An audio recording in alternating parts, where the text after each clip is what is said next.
पंढरपूर दर्शन भाग 2 मध्ये आपलं स्वागत आहे. श्री संत कैकाडी महाराज मठ या ठिकाणी आता आपण आलेलो आहोत. हे पंढरपूर मधील एक वैशिष्ट्यपूर्ण अशा प्रकारचे ठिकाण आहे. आपल्या धार्मिक ग्रंथानुसार धर्मामध्ये, हिंदू धर्मामध्ये, जैन धर्म असेल, बौद्ध धर्म असेल किंवा भारतीय संस्कृतीचे दर्शन घडवणारं चित्र संत कैकाडी महाराज या आपल्या देशामध्ये संपूर्ण साधू संतांचे वेगवेगळ्या प्रकारच्या प्रतिकृती या ठिकाणी निर्माण करण्यात आलेल्या आहेत.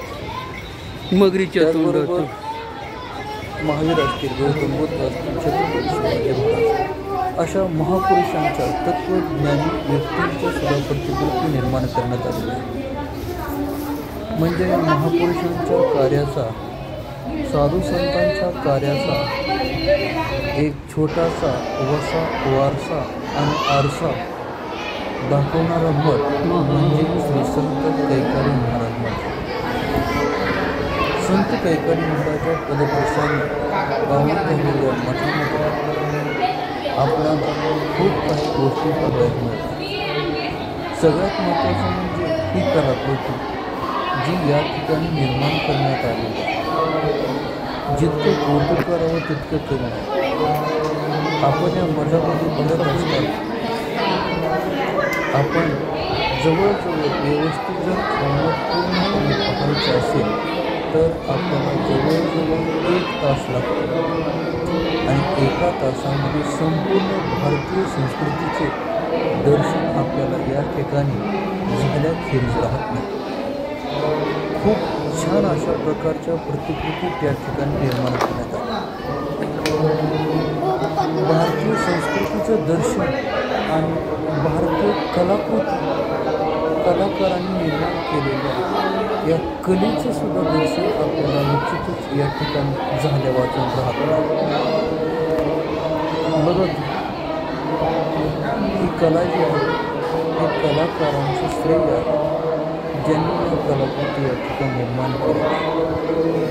म्हणजे एखादं पुस्तक वाचल्यानंतर आपल्याला एखाद्या व्यक्तीबद्दल किंवा कलाकृतीबद्दल माहिती मिळते, पण हे एकच चित्र पाहिल्यानंतर आपल्या लक्षात येतं की त्या महापुरुषाने किंवा त्या देवांनी कशा प्रकारचा पराक्रम तत्कालीन कालखंडामध्ये केलेला आहे आणि प्रत्येक ठिकाणावरती पोहोचण्यासाठी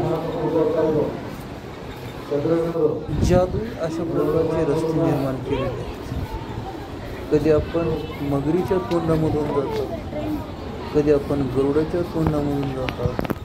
मध्येच आपल्याला महाराज पाहायला मिळते, विश्वकर्मा महाराज पाहायला मिळते आणि भव्य आणि दिव्य अशा प्रकारच्या प्रतिकृती याच ठिकाणी संत कैकाडी महाराजांची समाधी देखील आहे. अशा प्रकारे भारतीय संस्कृतीचं दर्शन दर्शन घडवणारा मठ म्हणजे श्री संत कैकाडी महाराज. त्यानंतर संत जनाबाई यांचा संसार आपल्याला पाहायचा असेल तर आपण गोपाळपूर या ठिकाणी जाऊ शकतो. संत जनाईच्या कारखान्यामध्ये असणाऱ्या मडक्यांच्या ज्या उतरंडी आहेत त्या उत्तंडीची प्रतिकृती या ठिकाणी निर्माण करण्यात आली. त्याचबरोबर त्यांची जी चूल आहे, भाकरी ठेवण्याचे आपण जे टोपलं वाटतं ते टोपलं, त्याचबरोबर काटवट असा संत जनाबाई यांचा संपूर्ण संसार या ठिकाणी निर्माण करण्यात आलेला आहे. त्याचबरोबर जात्यावरती दळणदळणं हे स्त्रियांसाठी खूप कष्टाचं काम होतं आणि कृष्णाने जनाबाईला जी मदत केली होती याचंही ते जातं या ठिकाणी आहे. त्याचबरोबर आतमध्ये मार्ग जो आहे, भुहेरी मार्ग आहे, खाली जावं लागतं. त्या ठिकाणी संत जनाबाई जी वापरते, जे गोदड वापरत होते ते गोदडही या ठिकाणी आतमध्ये पोहोचल्यानंतर थोडं गुदमरल्यासारखं वाटतं, कारण आम्ही उन्हाळ्याच्या दिवसामध्ये गेलो होतो आणि आतमध्ये हवेचं प्रमाण कमी आहे, त्यामुळं त्या ठिकाणी गुदमरल्यासारखंच आहे. परंतु एक गोष्ट मात्र लक्षात आली की त्या कालखंडामध्ये बांधलेले जे बांधकाम आहे ते भव्य आणि दिव्य स्वरूपाचं. कशा प्रकारच्या लोकांनी त्या कालखंडामध्ये बांधकाम केले की वास्तुकलेचं सुद्धा एक दर्शन या ठिकाणी आपल्याला झाले केले जाते. बघा, या ठिकाणी संत जनाबाई त्यांच्या मूर्तीमध्ये खूप वापर अजूनही त्या ठिकाणी ठेवण्यात आले